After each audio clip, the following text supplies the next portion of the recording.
In the name of God, the most compassionate, the most merciful.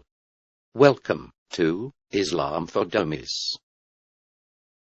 Previously, we discussed the Quran's description of the expanding universe. Today, we will be talking about the Quran's description of the Big Bang and the common origin of all space and matter. It is important to point out that while it is not a science textbook, yet the Quran mentions numerous scientific facts long before they were discovered. First, we will examine the creation of the universe through the Big Bang. When you look out at the universe and look at the other distant galaxies, you see that they're all fleeing away from us, that they're all moving outward at huge velocities. You extrapolate that all the way back, you see that one time, maybe 13 or 14 billion years ago, everything that there was must have been compressed into one inconceivably dense point. أَوَلَمْ يَرَ الَّذِينَ كَفَرُوا أَنَّ السَّمَاوَاتِ وَالْأَرْضَ كَانَتَا رَتْقًا. Whatever the universe was at the very beginning, some 13.7 billion years ago, we think it was tiny, an infinitesimal nugget of space. And then something happened, triggering the most colossal explosion in history. أَنَّ السَّمَاوَاتِ وَالْأَرْضَ كَانَتَا رَتْقًا فَفَتَقْنَاهُمَا. It seems there was an explosion so huge that it created an entire universe. The Big Bang. No one knows what caused it, but we think that the Bang created space, time, and all the matter in the universe. In summary, this Quranic verse states two scientifically accurate facts about the creation of the universe through the Big Bang. Number 1, the common origin of all space and matter. The heavens and the earth were both joined. And number 2, the violent separation that created all the matter in the universe. Then we tore them apart. Second, we will examine the false claim that the common origin, stated in chapter 21 verse 30, is similar to the beliefs of other societies at that time. Let's listen to discuss Islam's false claim. That the heavens and the earth were one piece before we clove them asunder. It does, however, follow very precisely creation mythologies that were believed in at the time of Muhammad. Firstly, the most widely held belief at that time was the Greek view of an eternal universe. According to the Sumerians, the heavens had been separated from the earth. Secondly, regarding the Sumerians, their beliefs on the matter of cosmic creation must often be gleaned from wholly unrelated texts, because no direct texts exist. In any case, their gleaned beliefs were clearly unrelated to the Quran, in that the primal unformed mass of heaven and earth was given birth to by Namu. Thereafter, it was the union of heaven with earth which produced the great gods. Discuss Islam is also confused about the ancient Egyptian beliefs. And the idea that the heavens and the earth were one single block that was broken into two was common in ancient Egypt. Thirdly, this is an utter fabrication. According to Crystallinks.com and other sources, the ancient Egyptians believed that during the day, the gods Jeb and his twin sister wife, Nut, are separated, but each evening Nut comes down to meet Jeb, and this causes darkness. She gives birth to the sun in the east and swallows the sun in the west.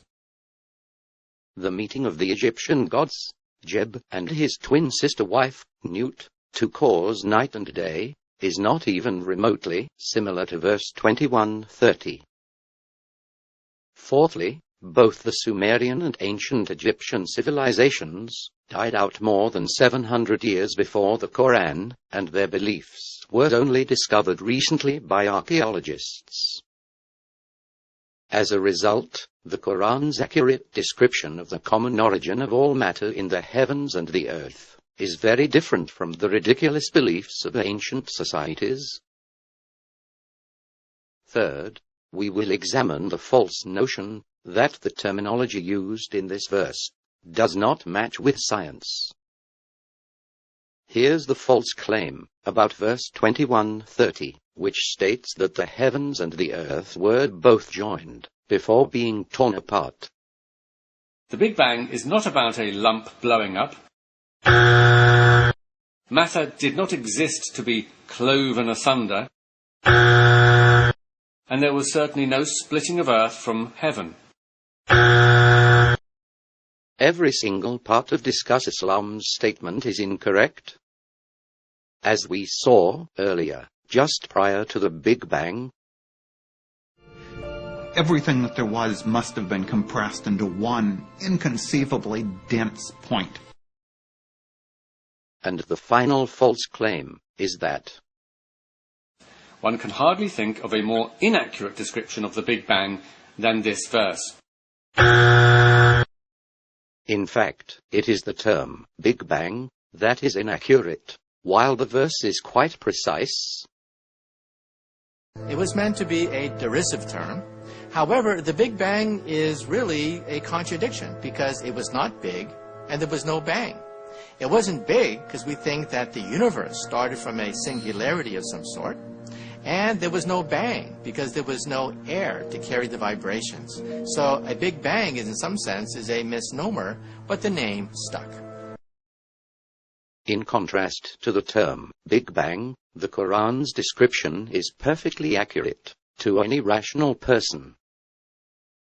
Thinking where Muhammad came from, he was after all a Bedouin.